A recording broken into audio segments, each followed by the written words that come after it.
Trump തീക്കൊള്ളി കൊണ്ട് തലചൊറിയുന്നു. അതാണിപ്പോൾ പുറത്തു വരുന്ന വാർത്ത. എന്താ കാര്യം എന്നറിയോ? അതായത് ഇറാൻ ഹോർമൂസ് കടലിടുക്ക് അടച്ചു, ശരിയാണ്.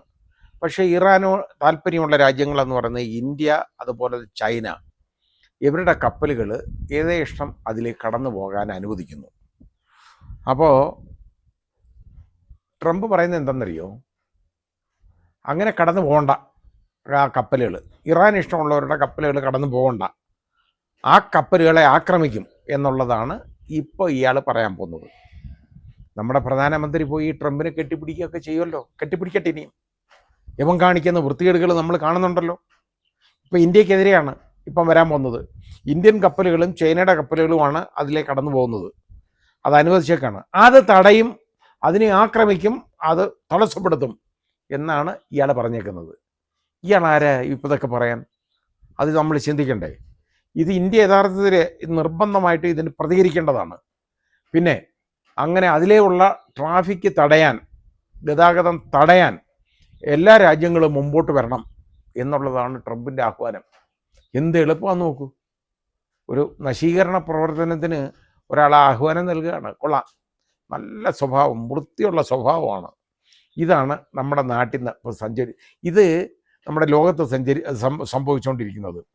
ഇത് യഥാർത്ഥം നമ്മളൊന്നും മനസ്സിലാക്കേണ്ട കാര്യം. ഇതാരാണ് ഈ കടലിടുക്ക് മുടക്കാൻ ഇടയുണ്ടാക്കിയത്? നമ്മളാരും അല്ലല്ലോ. ഇന്ത്യയല്ല, ചൈനയല്ല, റഷ്യയല്ല, മറ്റ് രാജ്യങ്ങളൊന്നുമല്ല. അമേരിക്കയും ഇസ്രയേലും മാത്രമാണ് ഇതിന് ഉത്തരവാദികൾ.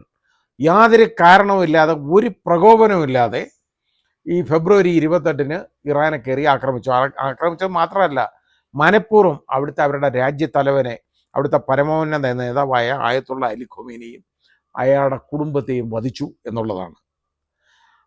അപ്പോൾ അത് ആരും, ലോകത്താരും പറഞ്ഞിട്ടല്ല. സമാധാന ചർച്ച, അതായത് അവർ യഥാർത്ഥത്തിൽ ഇറാൻ ആണവായുധം ഉണ്ടാക്കുന്നില്ലെന്നും അതിന് കരാറിൽ ഏർപ്പെടാൻ തയ്യാറാണെന്നും അവരറിയിച്ചു.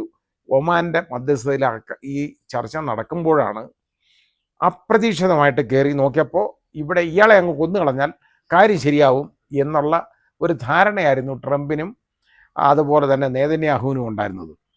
യവന്മാർക്ക് ബുദ്ധിയും ബോധമൊന്നുമില്ലല്ലോ, വിവരമൊന്നുമില്ല. യഥാർത്ഥത്തിൽ ഭരണപറിയും അതുപോലെ തന്നെ കൊലപാതക ശീലവും ഉള്ള ആളുകളാണ്.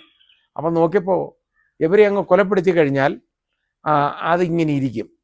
അപ്പോൾ അമേരിക്ക, ട്രംപിൻ്റെ കണ്ണെന്ന് പറയുന്നത് എന്താണെന്നറിയോ? ഇറാനിലെ ഒരുപാട് ഓയിൽ ശേഖരമുണ്ട്, എണ്ണ ശേഖരമുണ്ടല്ലോ.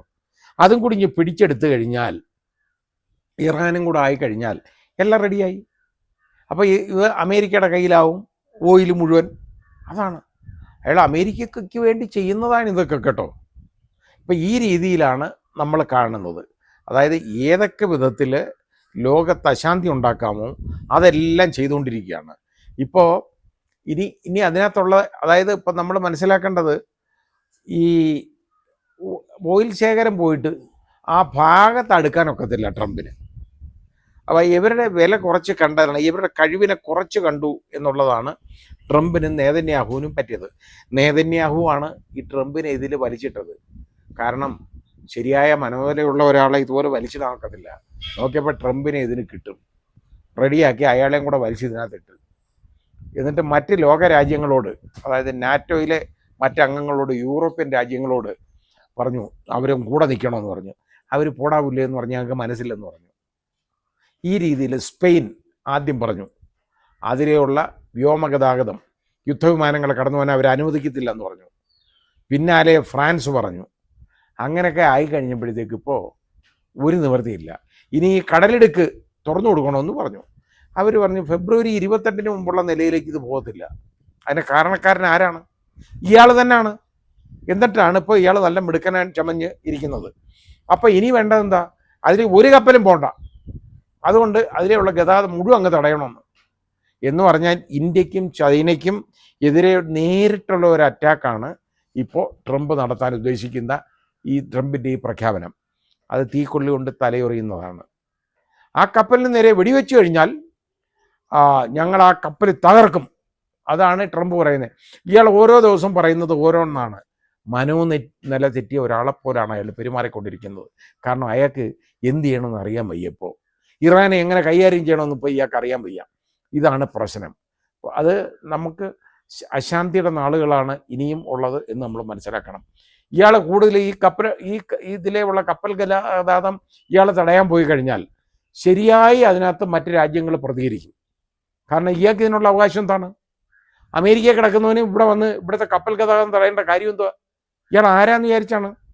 അതിലെ കപ്പൽ ഗതാഗതം അത് ഇല്ലെങ്കിൽ അയാൾ അവിടെ ഇറാൻ ഇഷ്ടമുള്ള കപ്പലുകൾ വിടുന്നതിന് അയാൾ തടയുന്നതാണ്. ആ കപ്പലുകളെ തടയും, അതിനെ തകർക്കും. ഈ രീതിയിലാണ് അയാൾ പറഞ്ഞുകൊണ്ടിരിക്കുന്നത്. അതിന് അയാളുടെ പടക്കപ്പലുകൾ ഇങ്ങോട്ട് വരികയാണെന്നാണ്. പടക്കപ്പലുകൾ 2-3 വന്നിട്ട് അതേപോലെ കൊണ്ട് തിരിച്ചോടിയല്ലോ. ഓടിയെന്ന് പറഞ്ഞാൽ ശരിയായ നാശനഷ്ടം ഉണ്ടായി. അതൊക്കെ നന്നാക്കിക്കൊണ്ട് വന്നിട്ടുണ്ട്. അയാൾക്ക് ബ്രീത്തിങ് ടൈം വേണം ഈ വൃത്തികേടുകൾ ഇനിയും തുടരാൻ. അയാളുടെ മാനസിക രോഗം വെളിവാക്കാൻ വീണ്ടും അയാൾക്ക് അവസരം വേണം. അതിനുവേണ്ടിയുള്ള പണികളാണ് ഇപ്പോൾ ചെയ്തുകൊണ്ടിരിക്കുന്നത്. യഥാർത്ഥത്തിൽ ഇന്ത്യ ഇതിന് ശക്തമായിട്ട് പ്രതികരിക്കണം. കാരണം ഇത് ഡയറക്റ്റായിട്ട് ബാധിക്കുന്നത് ഇന്ത്യയാണ്, അതേപോലെ ചൈനയാണ്. പിന്നെ വേറെ കാര്യമുണ്ട്, ചൈനയുടെ കപ്പലിലെങ്ങാനും തൊട്ടാലുണ്ടല്ലോ, ട്രംപല്ല അയാളുടെ അപ്പനായാലും വിവരം അറിയും. അവർ വെറുതെ ഇരിക്കത്തൊന്നുമില്ല. അമേരിക്ക കഴിയും വലിയ ശക്തിയാണ് ചൈന. അവർ വെറുതെ ഇരിക്കത്തൊന്നുമില്ല, അവരത് പൊറുക്കത്തുമില്ല. പിന്നെ നമ്മുടെ പ്രധാനമന്ത്രി ഒന്നും എനിക്ക് പറയാൻ അറിഞ്ഞൂടാ. അതിനെന്ത് ചെയ്യുന്നു? പ്രതികരിക്കണം, ശരിയായി ഇതിനെതിരെ പ്രതികരിക്കണം. അതാണ് നമ്മുടെ രാജ്യം ചെയ്യേണ്ടത്.